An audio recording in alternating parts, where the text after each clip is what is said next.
গবেষণা করেন। নবী আপনার মতো আপনি এইভাবে গবেষণা করলে আপনি কবরে যাবেন বেঈমান হয়ে। গবেষণা করতে হবে নবী কোন দিক দিয়ে আমার চাইতে ব্যতিক্রম। আপনি বলতে হবে আমিও থুতু ফালাই, নবীও থুতু ফালাই। এই মিয়া, নবীজি যখন থুতু মোবারক নিক্ষেপ করতেন সাহাবাই কেরাম হাতে ধরে নিয়ে মুখের মধ্যে মেসেজ করে দিতেন, তাদের স্কিনটা সিল্ক হয়ে যেত।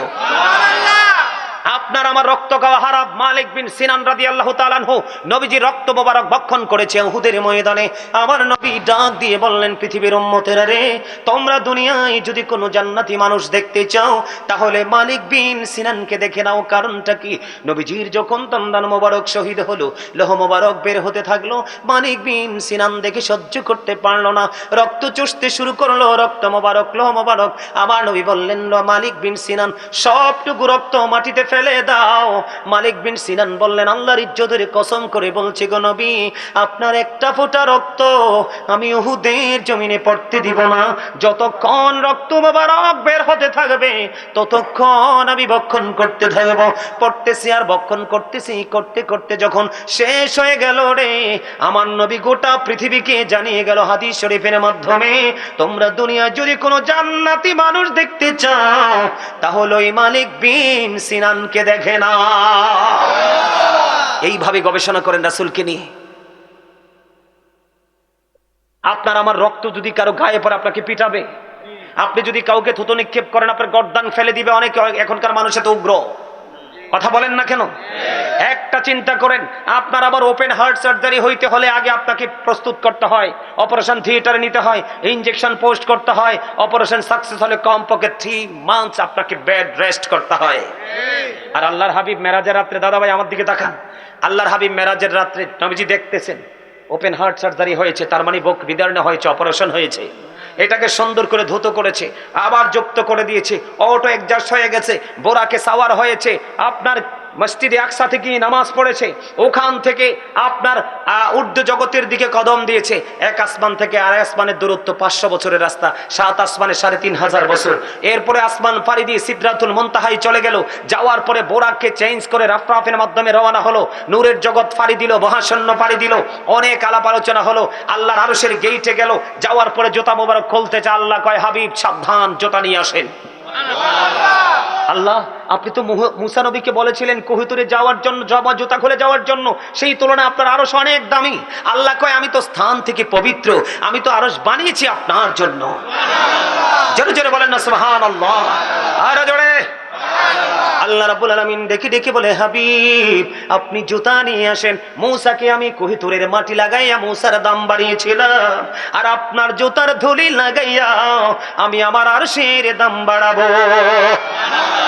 কি মনে করেছেন? আমেরিকার গবেষক মাইকেল এইচ হার্ট তিনি বলেছেন, the 100 A ranking of the most influential person in the history.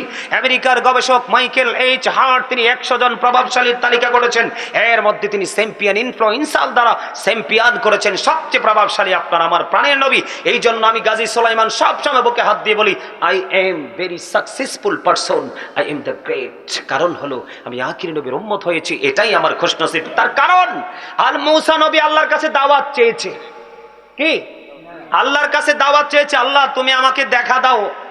Musa বলে, রব্বি ইয়ারনি, আল্লাহ কয় লান তারানি। ঠিক না বন্ধুরে আমার? কিন্তু মূসার পাওয়ারও কম না।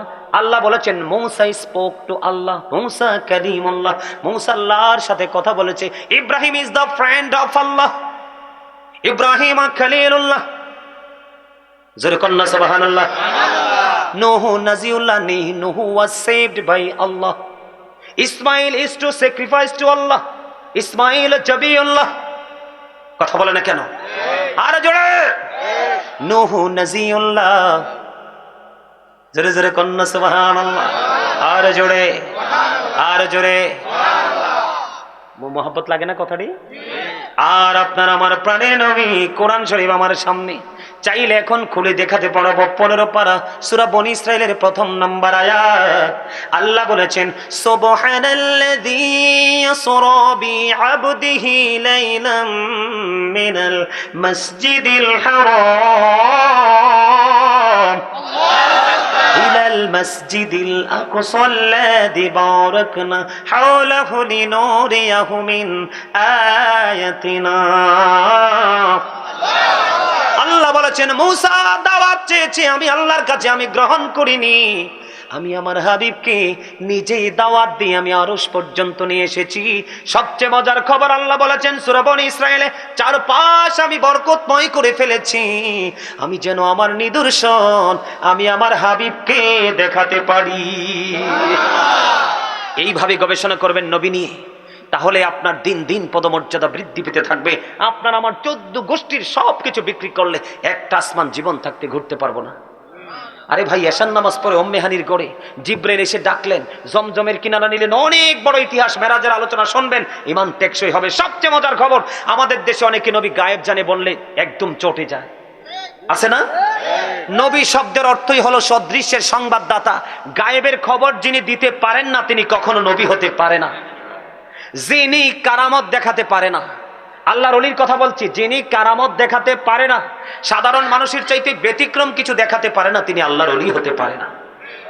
আল্লাহর নবীদের কাছে থাকে মুজিজা, ওলিদের কাছে থাকে কারামত। সুরজুল কন্যা সুবহানাল্লাহ। সবচেয়ে মজার খবর আমি আপনাদেরকে বলি বন্ধু, আল্লাহর হাবিব যখন গেলেন আল্লাহর আরশে দেখা হলো। আল্লাহর হাবিবকে আল্লাহ রাব্বুল আলামিন প্রশ্ন করলেন, হাবিব আসমানে ফেরেশতারা কি নিয়ে কথা কাটাকাটি করছে? হাদিস কানে এসেছে বুখারী শরীফের মধ্যে। আল্লাহর হাবিব বলতেছেন, আল্লাহ আপনি তো ভালো জানেন। আল্লাহ রাব্বুল আলামিন এই কথা বলতে দেরি আল্লাহ রাব্বুল আলামিনের কুদরতি হাত হাদিস শরীফ প্রমাণ করেছে। দাদা একটু হাতটা রাখি, কিছু মনে করবেন না, তাদেরকে দেখানোর জন্য। এই যে আমার দিকে তাকান, আল্লাহ রাব্বুল আলামিনের কুদরতি হাত আমার নবীজির বরকতময় দুই কাঁধ মোবারকের মধ্যখানে আমার আল্লাহ রেখেছে। আমার নবী বললেন, আমার বুক পর্যন্ত প্রশান্তিটা চলে এসেছে। তখন আমি দুনিয়ার শুরু থেকে শেষ পর্যন্ত যা আছে সব কিছু দেখে নিয়েছি, এতটা স্পষ্ট করে দেখেছি। আমার দিকে তাকান, অন্য হাদিসের মধ্যে এসেছে, আপনার আমার প্রাণের নবী বলেছেন, একটা মানুষ তার হাতের তালুটা যেমনি স্পষ্ট দেখতে পায়, আমি নবী এমনি ভাবে আওয়াল থেকে আখের পর্যন্ত সব কিছু দেখে নিয়েছি। জোরে জোরে কন্যা সুবহানাল্লাহ। নবীকে দাঁড়ায়া সালাম দিলে অনেকে বেদাতি বলে। আপনারা নবীকে দাঁড়ানোর পক্ষে আছেন না নাই? আমি বলি সূরা ফাতির 9 নম্বর আয়াতের শেষ অংশে দুইটা ওয়ার্ড মাত্র। কয়টা? সিম্পল দুইটা ওয়ার্ড। আল্লাহ বলেছেন ওয়াতুআযিরুহু ওয়া তুআক্কিরুহু। আল্লাহ বলেছেন help him and respect him. তোমরা আমার হাবিবকে সাহায্য করো এবং সম্মান করো। সুবহানাল্লাহ কন্যা। তো দাঁড়াইলে কি সম্মান হয় না? একজন বক্তা আসলে সবাই দাঁড়িয়ে সম্মান করেন, এটার জন্য কি দলিল লাগবে? আরে জোরে বন্ধুরে আমার দিকে তাকান। কোথায় থেকে কোথায় চলে গেলাম একটু বোঝানোর জন্য বন্ধু বলবো, কারণ নবীর দুরূদকে অনেকে অ্যাঙ্কার করে বন্ধু, পারলে আমল করবেন, নাইলে না। অ্যাঙ্কার করলে আপনি কাফের হয়ে যাবেন, বেঈমান হয়ে যাবেন। কারণ আল্লাহ রাব্বুল আলামিন আল্লাহর হাবিব বলেছেন, ক্বালা মান সাব্বা নাবিয়া ফাকতুলুহু ওয়া মান সাব্বা সাহাবী ফাদরিবুহু। আল্লাহর হাবিব বলেছেন, যারা নবীকে গালি দিবে, নবীর ইজ্জতের চাদর ধরে টান দিবে, নবীর ইজ্জতে আঘাত করবে, শানে আঘাত করবে, উম্মত আমি নবী অর্ডার করলাম ওই ব্যক্তিটাকে সঙ্গে সঙ্গে জবাই করে ফেলো। হাদিস শরীফ। হাদিসের রাবি হলেন হযরত আলী রাদিয়াল্লাহু তাআলা আনহু। ওয়া মান সাব্বা আসহাবি ফাদরিবুহু। সাহাবায়ে কেরামকে যারা গালি দিবে, তাদের শানে যারা আঘাত করবে, ইজ্জতের চাদর ধরে টান দিবে, উম্মত ইচ্ছে মতো তাদেরকে বাইন্দা পিটাও। আমার না তো, জবান কার? আল্লাহ। আমার নবী বলেছেন, এটা হাদিস শরীফ। ডক্টর আহমদ পেয়ারা বাগদাদি, যিনি বোস্টন ইউনিভার্সিটির ইংলিশ লেকচারার ছিলেন, তিনি বলে দিয়েছেন, of all the great religious personalities of all prophet, মুহাম্মদুর রাসূলুল্লাহ সাল্লাল্লাহু আলাইহি ওয়াসাল্লাম was the most successful. পৃথিবীতে যত নবী রাসূল এসেছে, রাজনীতি থেকে ইমামতি থেকে রাজনীতি পর্যন্ত প্রত্যেকটা জায়গায় সফল আপনার আমার প্রাণের নবী। সুবহানাল্লাহ। কিন্তু আমরা তো ব্যর্থ, আমরা সফল না, কারণ রাসূলের আদর্শ নাই আমাদের কাছে, এজন্য আমরা ব্যর্থ। ঠিক কিনা বলেন? আরো জোরে। ইহুদি খ্রিস্টানের একটা ধর্মগ্রন্থ, ইয়াং ম্যান তোমাদেরকে বলছি, কারণ তোমাদের কিনে সবচেয়ে বেশি টেনশন। কারণ এখন আধুনিক মোল্লা বের হয়েছে, আধুনিক ফতুয়া দেয়, যেই ফতুয়া শুনলে কিন্তু মাথা মোথা নষ্ট হয়ে যায়, আছে না নাই? তার মানে ফতুয়াটার মূল অর্থটা হলো নবীকে যত ছোট করা যায়। কথা বলেন না কেন? নবীকে যদি আপনি আপনার মতো বলেন, তাহলে নবীকে ইজ্জত করা হয় না বেইজ্জত করা হয়? তো নবীকে যারা কষ্ট দেয় তাদের ঠিকানা কোথায়? আরে আমি বলছি না, আল্লাহ বলেছেন ইন্নাল্লাযীনা ইউযুনাল্লাহা ওয়া রাসূলাহু লা'নাহুমুল্লাহু ফিদ দুনিয়া ওয়াল আখিরাহ ওয়া আ'আদ্দা লাহুম আযাবাম মুহিনা। আল্লাহ রাব্বুল আলামিন বলেছে, আল্লাহ এবং আল্লাহর হাবিবকে যারা কষ্ট দেয় আল্লাহ তাদের জন্য দুনিয়া এবং আখিরাতে সাজার ব্যবস্থা করেছেন। জোরে জোরে কন্না নাউযুবিল্লাহ। কি ওয়া আ'আদ্দা লাহুম আযাবাম মুহিনা, তাদের জন্য আল্লাহ রাব্বুল আলামিন শুধু শাস্তি নয়, লাঞ্ছনাদায়ক শাস্তি ব্যবস্থা করে রেখেছে। নাউজুবিল্লাহ বলবেন না? আরো জোরে, আরো জোরে বলেন নাউজুবিল্লাহ। আমার দিকে তাকান বন্ধু, আলোচনা শেষ করে দিচ্ছি কারণ আমার অনেক সময় হয়েছে। আমার দিকে তাকান, ইহুদি খ্রিস্টানের একটা ধর্মগ্রন্থ যেটার নাম হলো দ্য ওল্ড ও নিউ টেস্টামেন্ট, এটার মধ্যে ওরা বক্তব্য দিয়েছে he that loveth not knoweth not God, for God is love। এরা বলেছেন যেজন প্রেম করে না সেজন আল্লাহকে জানে না, for God is love, আল্লাহই প্রেম। আল্লাহ রাব্বুল আলামিনের কাছে বক্তব্যটা ভালো লাগেনি। আল্লাহ রাব্বুল আলামিন বলেছেন নো, সে বলুন, ইফ ইউ ডু লাভ আল্লাহ, যদি তোমরা আল্লাহকে ভালোবেসে থাকো, ফলো মি মুহাম্মদ সাল্লাল্লাহু আলাইহি ওয়াসাল্লাম, মুহাম্মদ সাল্লাল্লাহু আলাইহি সাল্লামের অনুগত হয়ে যাও, আল্লাহ উইল লাভ ইউ, আল্লাহ তোমাদেরকে ভালোবাসবে, এন্ড ফরগিভ ইউর সিনস, আল্লাহ জীবনের গুনাহগুলি ক্ষমা করে দিবে। কুল ইন কুনতুম তুহিব্বুনাল্লাহ ফাত্তাবিউনি ইউহিব্বুকুমুল্লাহু ওয়া ইয়াগফিরু লাকুম যুনুবাকুম ওয়াল্লাহু গফুরুর রহিম। এই মি আমার দিকে তাকান, 1969 সনে নীল আর্মস্ট্রং $50 লক্ষ কোটি ব্যয় করে দুই বন্ধুকে নিয়ে চাঁদের দেশে গিয়ে বিন্দু পরিমাণ বালুকণা নিয়ে ফিরে এসেছিল। আর আপনার আমার প্রাণের নবী পৃথিবী থেকে চাঁদ 1,40,000 মাইল দূরে, ইশারা করতে দেরি, চারটা দুইটা টুকরা হইতে দেরি হয় না। গবেষণা করলে এইভাবে গবেষণা করবে, তাহলে আপনার মর্যাদা বৃদ্ধি। সেই নবীর উপর দুরূদ পড়া নিয়ে আমি কথা বলছি, ছোট করবেন কেমনে? বন্ধুরে আমার, বলতেছিলাম কয়জন ফেরেশতা?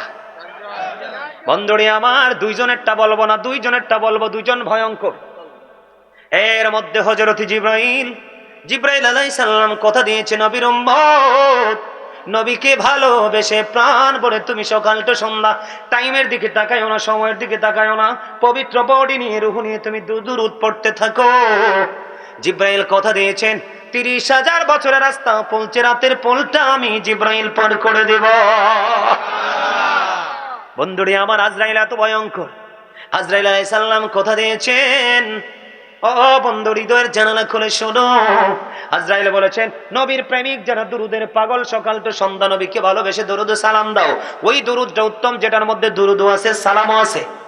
কি আছে? সবচেয়ে উত্তম দুরুদ হলো যেটার মধ্যে নবীকে দুরুদ দেওয়া যায় এবং নবীর কদমে সালাতু সালামও পৌঁছানো যায়। আজরাইল কথা দিয়েছে নবীকে ভালোবেসে দুরুদ পড়তে থাকো। আমি আজরাইল কথা দিলাম, নবীর প্রেমিক তোমার জন্য নিয়ামত, আমি তোমার জানটা এমন ভাবে বের করব যেমনি নবী রাসূলের জান আমি বের করেছি। সেই দুরুদ পড়ার দরকার আছে না নাই? আরে আরো জোরে বলেন। জনৈক ব্যক্তি এসে প্রশ্ন করলো, ইয়া রাসূলুল্লাহ, কিয়ামত কখন হবে? আমার নবী বললেন, তুমি কিয়ামতের জন্য কি প্রস্তুতি নিয়েছো? ওই ব্যক্তি বললেন, ইয়া রাসূলুল্লাহ, আমি কিয়ামতের জন্য কোনো প্রস্তুতি নিতে পারিনি, তবে আল্লাহ এবং আল্লাহর হাবিবকে ভালোবাসি। আমার নবী বললেন, তুমি যাকে ভালোবাসো তার সাথে তুমি থাকবা। আর কোনো দলিল লাগেনি? তাইলে ভালোবাসবেন নি নবীকে? নবীর ভালোবাসা কোনটাকে বলে জানেন? মদ খাইয়েন না, এটা হলো নবীর ভালোবাসা। যারা নবী মদ খেয়েছেন তারা নবীকে ভালোবাসলেন না, কারণ কোরআন তো আল্লাহর কথা, কিন্তু আমরা প্রকাশ হয়েছে কার মাধ্যমে? নবীজির পবিত্র জবানে। এখন আমি এই কিতাব লেখা পাইছেন, আমার নবীর জামানা লেখা তো ছিল নবীর মাধ্যমে আসতো। নবীর পরে আবু বকর, তখনও তো লেখা ছিল না। তারপরে আবু বকরের পরে হযরতে ওমর, তখনও তো লেখা ছিল না। হযরতে উসমানের জামানায় এসে কোরআনটা লিখিত হয়েছিল। বুঝতে হবে এই কোরআনটা ধীরে ধীরে আমরা পেয়েছি।